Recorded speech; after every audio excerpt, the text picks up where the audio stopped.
ఈ ప్రశ్నలో రెగ్యులేటింగ్ చట్టం అంటే రెగ్యులేటింగ్ యాక్ట్ గురించి 3 స్టేట్మెంట్స్ ఇచ్చారు. ఒక్కొక్కటి చెక్ చేద్దాం.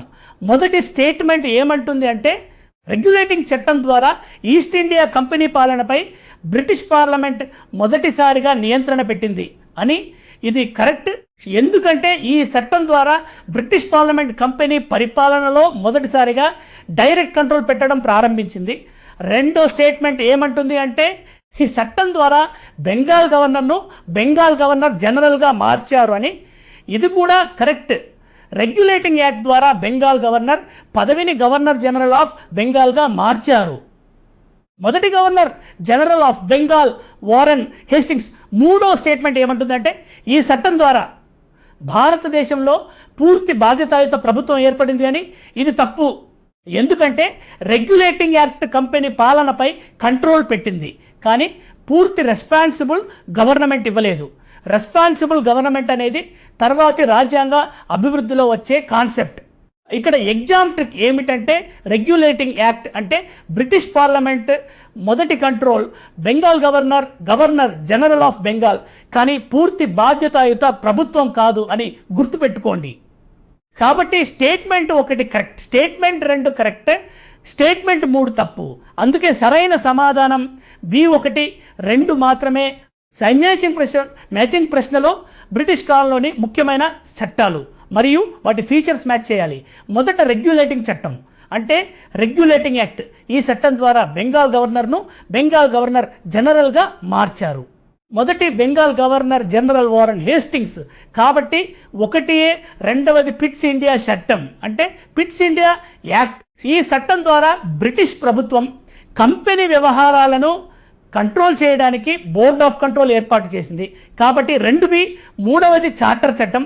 ఇక్కడ ఇది 1813 చార్టర్ యాక్ట్ గురించి.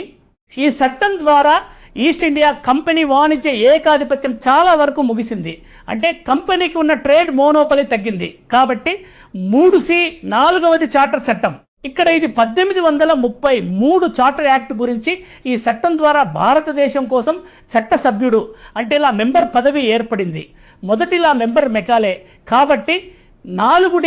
ఇక్కడ ఎగ్జామ్ ట్రిక్ ఏమిటంటే రెగ్యులేటింగ్ యాక్ట్ అంటే Bengal governor general, Pitt's India act అంటే board of control, charter act 1813 అంటే కంపెనీ ట్రేడ్ మోనోపలి ముగింపు. చార్టర్ యాక్ట్ 1833 అంటే లా మెంబర్ అని గుర్తుపెట్టుకోండి. కాబట్టి మొత్తం match 1A, 2B, 3C, 4D. అందుకే సరైన సమాధానం A1A, 2B, 3C, 4D. ఈ ప్రశ్నలో పిట్స్ ఇండియా చట్టం అంటే పిట్స్ ఇండియా యాక్ట్ గురించి 3 స్టేట్మెంట్స్ ఇచ్చారు. ఒక్కొక్కటి చెక్ చేద్దాం. మొదటి స్టేట్మెంట్ ఏమంటుంది అంటే పిట్స్ ఇండియా చట్టం ద్వారా ద్వంద్వ నియంత్రణ పద్ధతి ఏర్పడింది అని. ఇది కరెక్ట్. ద్వంద్వ నియంత్రణను ఇంగ్లీష్లో డ్యూయల్ కంట్రోల్ అంటాం. అంటే కంపెనీ వ్యవహారాలపై ఒకవైపు ఈస్ట్ ఇండియా కంపెనీ డైరెక్టర్స్ ఉంటారు, మరోవైపు బ్రిటిష్ ప్రభుత్వం ఏర్పాటు చేసిన బోర్డ్ ఆఫ్ కంట్రోల్ ఉంటుంది. రెండో స్టేట్మెంట్ ఏమంటుంది అంటే కంపెనీ రాజకీయ వ్యవహారాలపై బ్రిటిష్ ప్రభుత్వ నియంత్రణ పెరిగింది అని. ఇది కూడా కరెక్ట్. పిట్స్ ఇండియా యాక్ట్ ద్వారా కంపెనీ పాలన, రాజకీయ వ్యవహారాలపై బ్రిటిష్ ప్రభుత్వ కంట్రోల్ పెరిగింది. అందుకే ఈ చట్టం కంపెనీ పాలనపై గవర్నమెంట్ సూపర్విజన్ పెంచిన చట్టంగా గుర్తుంచుకోవాలి. మూడో స్టేట్మెంట్ ఏమంటుందంటే ఈ చట్టం ద్వారా భారతదేశంలో ఎన్నికైన పార్లమెంట్ ఏర్పడింది అని. ఇది తప్పు. పిట్స్ ఇండియా యాక్ట్ ద్వారా భారతదేశంలో ఎలక్టెడ్ పార్లమెంట్ ఏర్పడలేదు. ఇది కేవలం కంపెనీ పాలనపై బ్రిటిష్ ప్రభుత్వ నియంత్రణను పెంచింది. ఇక్కడ ఎగ్జామ్ ట్రిక్ ఏమిటంటే పిట్స్ ఇండియా యాక్ట్ అంటే dual control, board of control, company రాజకీయ వ్యవహారాలపై బ్రిటిష్ కంట్రోల్ అని గుర్తుపెట్టుకోండి, కానీ ఎలక్టెడ్ పార్లమెంట్ కాదు. కాబట్టి statement 1 correct, statement 2 correct, statement 3 తప్పు. అందుకే సరైన సమాధానం B1, 2 మాత్రమే.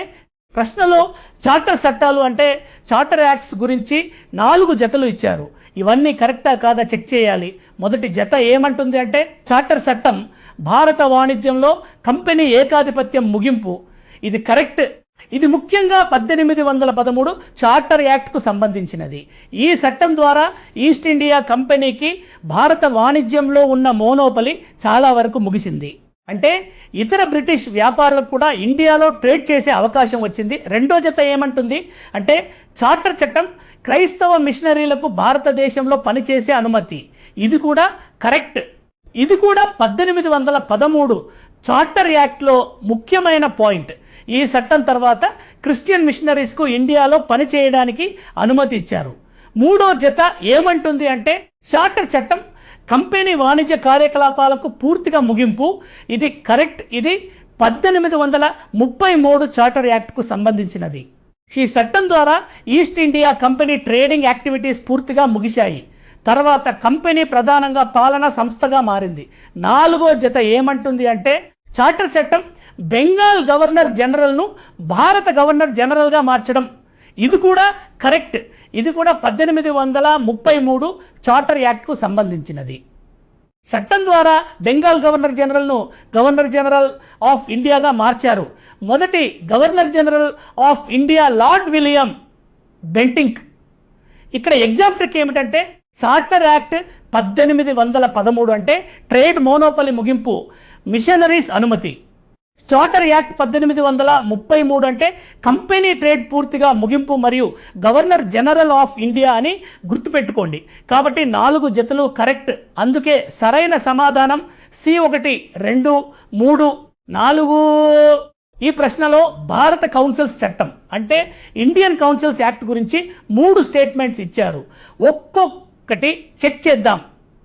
మొదటి స్టేట్మెంట్ ఏమంటుందంటే భారత కౌన్సిల్స్ చట్టం ద్వారా శాసన మండలుల్లో భారతీయులకు ప్రవేశం ప్రారంభమైంది అని. ఇది కరెక్ట్. ఈ చట్టం ద్వారా భారతీయులను లెజిస్లేటివ్ కౌన్సిల్స్లో చేర్చడం ప్రారంభమైంది. అంటే బ్రిటిష్ పాలనలో చట్టాల తయారీకి సంబంధించిన మండలుల్లో భారతీయులకు కొంత అవకాశం వచ్చింది. రెండో స్టేట్మెంట్ ఏమంటుందంటే ఈ చట్టం ద్వారా నామినేషన్ పద్ధతిలో భారతీయులను చేర్చారు అని. ఇది కూడా కరెక్ట్. ఇక్కడ భారతీయులు నేరుగా ఎన్నికల ద్వారా రాలేదు, వాళ్లను నామినేషన్ మెథడ్ ద్వారా చేర్చారు. అంటే బ్రిటిష్ ప్రభుత్వం ఎంపిక చేసి కౌన్సిల్స్లోకి తీసుకుంది. మూడో స్టేట్మెంట్ ఏమంటుంది అంటే ఈ చట్టం భారతదేశంలో పూర్తిస్థాయి సార్వత్రిక ఓటు హక్కును ఇచ్చింది అని. ఇది తప్పు.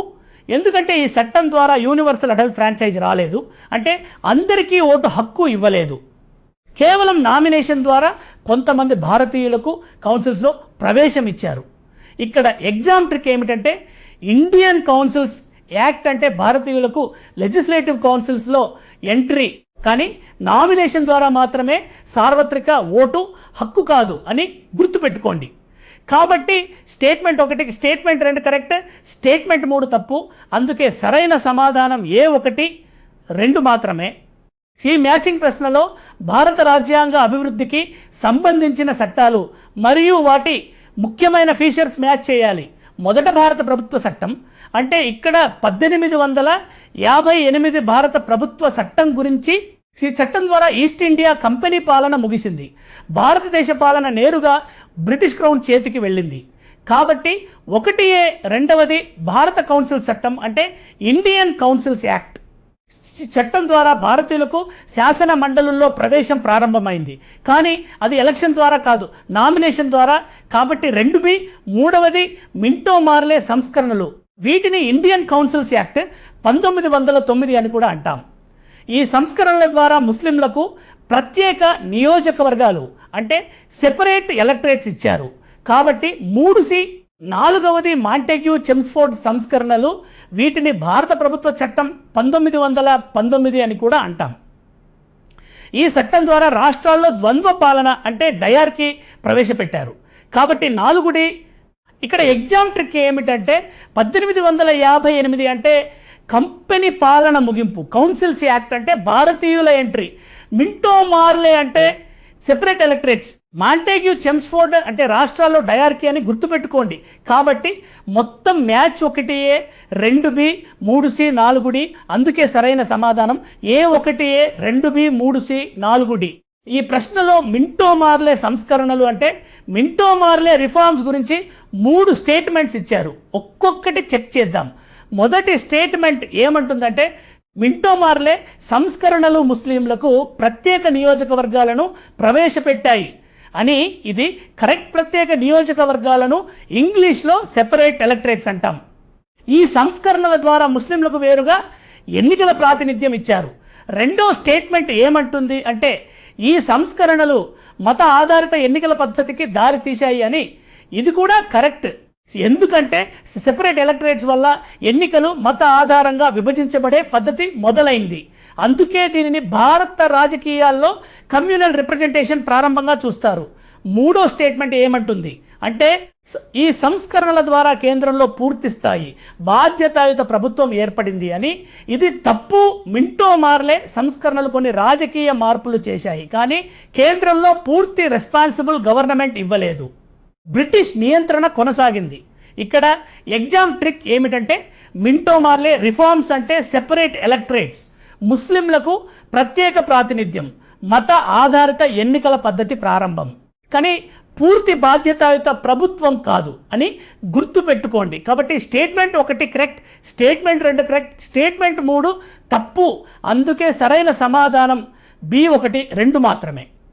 ఈ ప్రశ్నలో మాంటేగ్యూ చెమ్స్ఫోర్డ్ సంస్కరణలు అంటే మాంటేగ్యూ చెమ్స్ఫోర్డ్ రిఫార్మ్స్ గురించి 3 స్టేట్మెంట్స్ ఇచ్చారు. ఒక్కొక్కటి చెక్ చేద్దాం. మొదటి స్టేట్మెంట్ ఏమంటుంది అంటే మాంటేగ్యూ చెమ్స్ఫోర్డ్ సంస్కరణల ఆధారంగా భారత ప్రభుత్వ చట్టం వచ్చింది అని. ఇది కరెక్ట్. ఈ సంస్కరణల ఆధారంగా 1919 భారత ప్రభుత్వ చట్టం అంటే గవర్నమెంట్ ఆఫ్ ఇండియా యాక్ట్ 1919 వచ్చింది. రెండో స్టేట్మెంట్ ఏమంటుంది అంటే ఈ చట్టం ద్వారా రాష్ట్రాల్లో ద్వంద్వ పాలన ప్రవేశపెట్టారు అని. ఇది కూడా కరెక్ట్. ద్వంద్వ పాలనను ఇంగ్లీష్లో డయార్కీ అంటాం. ఈ డయార్కీ రాష్ట్ర స్థాయిలో ప్రవేశపెట్టబడింది. మూడో స్టేట్మెంట్ ఏమంటుంది అంటే ద్వంద్వ పాలనలో రాష్ట్ర విషయాలను రిజర్వ్డ్ మరియు ట్రాన్స్ఫర్డ్ అంశాలుగా విభజించారు అని. ఇది కూడా కరెక్ట్. రిజర్వ్డ్ సబ్జెక్ట్స్ బ్రిటిష్ అధికారుల కంట్రోల్లో ఉండేవి. ట్రాన్స్ఫర్డ్ సబ్జెక్ట్స్ భారతీయ మంత్రులకు ఇచ్చేవారు. ఇక్కడ ఎగ్జామ్ ట్రిక్ ఏమిటంటే మాంటేగ్యూ చెమ్స్ఫోర్డ్ రిఫార్మ్స్ అంటే government of India act 1919 dyarchy in provinces reserved and transferred subjects అని గుర్తుపెట్టుకోండి. కాబట్టి స్టేట్మెంట్ 1 కరెక్ట్, స్టేట్మెంట్ 3 కరెక్ట్. అందుకే సరైన సమాధానం C1 2 3. ఈ ప్రశ్నలో భారత రాజ్యాంగ అభివృద్ధికి సంబంధించిన ముఖ్యమైన చట్టాల గురించి 4 స్టేట్మెంట్స్ ఇచ్చారు. ఒక్కొక్కటి చెక్ చేద్దాం. మొదటి స్టేట్మెంట్ ఏమంటుంది అంటే రెగ్యులేటింగ్ చట్టం ద్వారా కంపెనీ పాలనపై పార్లమెంట్ నియంత్రణ ప్రారంభమైంది అని. ఇది కరెక్ట్. రెగ్యులేటింగ్ యాక్ట్ ద్వారా బ్రిటిష్ పార్లమెంట్ మొదటిసారిగా ఈస్ట్ ఇండియా కంపెనీ పాలనపై కంట్రోల్ పెట్టడం ప్రారంభించింది. రెండో స్టేట్మెంట్ ఏమంటుందంటే పిట్స్ ఇండియా చట్టం ద్వారా బోర్డ్ ఆఫ్ కంట్రోల్ ఏర్పడింది అని. ఇది కూడా కరెక్ట్. పిట్స్ ఇండియా యాక్ట్ ద్వారా కంపెనీ రాజకీయ వ్యవహారాలను పర్యవేక్షించడానికి బోర్డ్ ఆఫ్ కంట్రోల్ ఏర్పాటు చేశారు. దీనివల్ల బ్రిటిష్ ప్రభుత్వ కంట్రోల్ కంపెనీపై పెరిగింది. మూడో స్టేట్మెంట్ ఏమంటుంది అంటే భారత ప్రభుత్వ చట్టం ద్వారా కంపెనీ పాలన ముగిసింది అని. ఇది కరెక్ట్. ఇక్కడ భారత ప్రభుత్వ చట్టం అంటే 1858 చట్టం. ఈ చట్టం ద్వారా ఈస్ట్ ఇండియా కంపెనీ పాలన ముగిసింది. భారత పాలన నేరుగా బ్రిటిష్ క్రౌన్ చేతికి వెళ్ళింది. నాలుగో స్టేట్మెంట్ ఏమంటే భారత ప్రభుత్వ చట్టం భారత రాజ్యాంగానికి ముఖ్య ఆధారంగా నిలిచింది అని. ఇది కూడా కరెక్ట్. ఇక్కడ భారత ప్రభుత్వ చట్టం అంటే ముఖ్యంగా 1935 చట్టం మన రాజ్యాంగంలోని చాలా అంశాలకు ఇది బేస్ లాగా పనిచేసింది. ఇక్కడ ఎగ్జామ్ ట్రిక్ ఏమిటంటే రెగ్యులేటింగ్ యాక్ట్ అంటే పార్లమెంట్ కంట్రోల్ ప్రారంభం, పిట్స్ ఇండియా యాక్ట్ అంటే బోర్డ్ ఆఫ్ కంట్రోల్, 1858 చట్టం అంటే కంపెనీ పాలన ముగింపు, 1935 చట్టం అంటే భారత రాజ్యాంగానికి ముఖ్య ఆధారం అని గుర్తుపెట్టుకోండి. కాబట్టి 4 స్టేట్మెంట్స్ కరెక్ట్. అందుకే సరైన సమాధానం D1 2 3 4